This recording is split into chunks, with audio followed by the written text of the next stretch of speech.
The mess hall buzzed with laughter, the kind that bounced off metal walls and smelled faintly of sweat, salt, and coffee.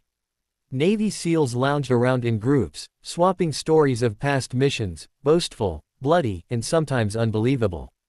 In the middle of it all sat Lieutenant Mason Reeve, the team's sharpshooter and self-proclaimed comedian. He leaned back in his chair, spinning a fork between his fingers, eyes locked on the newcomer who'd just walked in. She was short, no more than 5'6", with dark hair tied neatly under her cap and a crisp navy uniform that looked too clean for this base. Her sleeves bore the insignia of a commander, though barely anyone here seemed to recognize her face. Mason snorted. Great. Another desk officer sent to tell us how to fight wars. His words drew a ripple of chuckles from the team. The woman didn't flinch. She simply carried her tray, quiet and composed, until she sat at an empty table. "Ma'am," Mason said loudly, smirking. "You sure you're in the right place? This is where the operators eat, not the accountants." That got a few more laughs. She looked up, her gaze calm, unreadable. "I'm in the right place, Lieutenant." The way she said it, steady, clipped, with the kind of authority that didn't need to shout, should have been a warning. But Mason wasn't the type to take hints. "Oh, come on," he continued, standing now, his tray forgotten. "You don't look like someone who's ever been outside the wire. What's your combat experience, Commander?" Pushing paperwork until the printer jams. Even the laughter around him started to fade. The woman stood slowly. She wasn't intimidating by size, but there was something in her movement, deliberate, controlled, that made the air feel heavier. She walked toward Mason, stopping only when she was close enough that he could see the reflection of himself in her steady eyes. "Lieutenant," she said softly, "I appreciate humor as much as anyone, but I also appreciate discipline. Something SEALs are known for, when they remember it." The room went silent. Mason folded his arms. "Discipline. With all due respect, ma'am, we've earned the right to speak freely around here." "Then speak freely on the field," she said. "Not when you're mocking your own." He opened his mouth, but before he could speak, the door to the mess hall opened, and in walked Captain Raines, the base's commanding officer. He stopped dead when he saw her. Every SEAL in the room straightened unconsciously. "Commander Hale," Raines said, voice full of respect. "I didn't expect you until tomorrow." Mason froze. "Had a few hours to spare," the woman, Commander Hale, replied with a small nod. "Thought I'd meet the team before the briefing." "The team," Mason echoed under his breath. Raines glanced at him, then back at her. "Men, I assume you all know who this is. Commander Adriana Hale, the fleet commander overseeing all Pacific Naval Special Warfare operations." The words dropped like a bomb. Fleet commander. Every SEAL in the room snapped to attention, including Mason, whose smirk had completely vanished. Hale's insignia suddenly meant a lot more than clean fabric. She outranked almost everyone on base. At ease, Hale said quietly, eyes still on Mason. "I didn't come here for ceremony."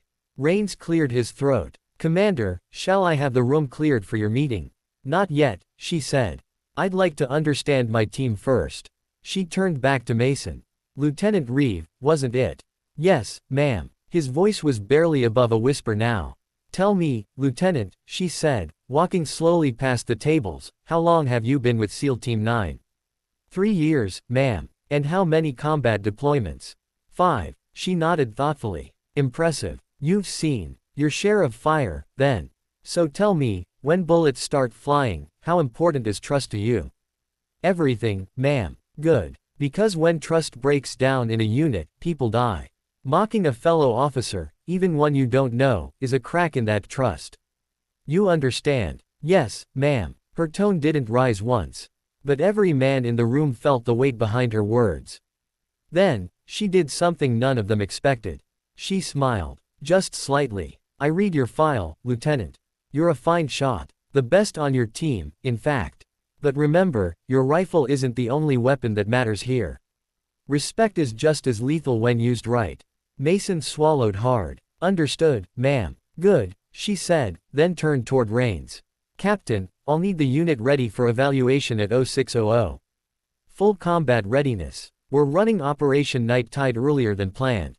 Raines blinked. "That's in less than 12 hours, she finished. "Yes, I know." Without another word, she left the room.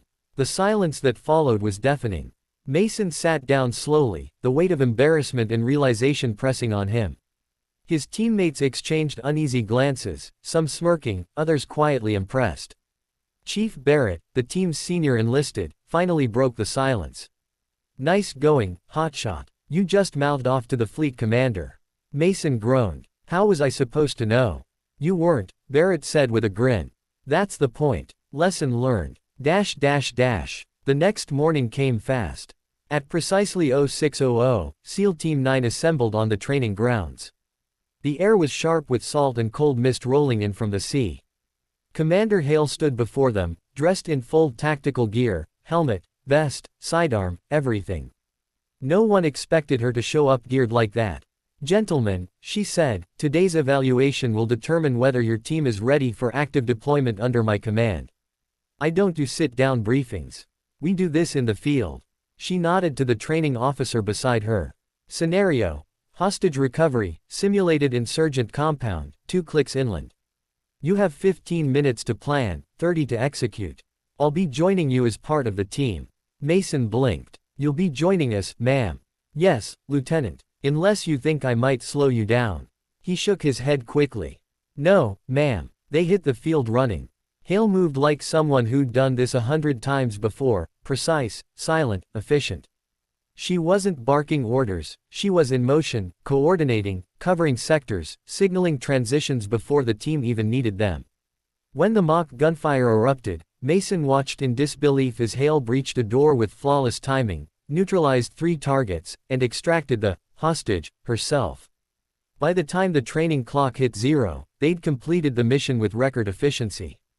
Back at the staging area, Mason was the first to speak. "Ma'am, I owe you an apology." Hale turned to him, calm as ever. "No need, Lieutenant. You proved yourself today. That's what matters." He nodded. "Still, you earned my respect the hard way." She gave a faint smile. "That's the only way it ever counts." As she walked off toward the command tent, the team watched in silence. Mason turned to Barrett, shaking his head. "She's not just a fleet commander," he said quietly. "She's a damn legend." Barrett grinned. "Welcome to the Navy, son. Next time, maybe keep the jokes for after introductions." For the first time in a long while, Mason Reeve had nothing clever to say. He just stood there, watching the woman who'd humbled him, leading by example, one step at a time, without ever needing to raise her voice.